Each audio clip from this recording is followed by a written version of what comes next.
శ్రీకాకుళం జిల్లా కవిటి మండలం కపాసుకుద్దిలో కోజాగిరి ఉత్సవాన్ని రాష్ట్రీయ స్వయం సేవక్ సంఘ్ సభ్యులు ఘనంగా నిర్వహించారు.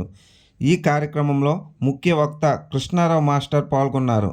కోజాగిరి ఉత్సవాన్ని రాష్ట్రీయ స్వయం సేవక్ సంఘ్ దేశవ్యాప్తంగా నిర్వహిస్తుందని అన్నారు. పూర్వం విదేశీ దండయాత్రలు, ముస్లిం మూకల దాడుల సమయంలో గ్రామాల్లో వంతుల వారీగా మేల్కొని యువత కాపలా కాసేవారని చెప్పారు.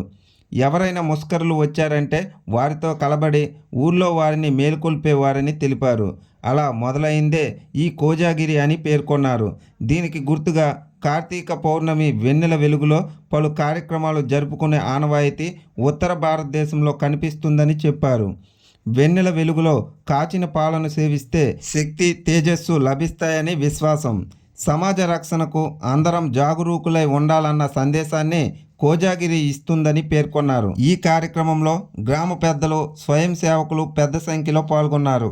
చాలా ఎంతో అపురూపమైన, ఎంతో సుందరమైన కాశ్మీర్ మనం వదిలేసుకున్నాం. ఆ రోజు కాశ్మీర్ మనం విడిచిపెట్టుకోవడానికి కారణం ఏంటంటే ముస్లింల వల్లే.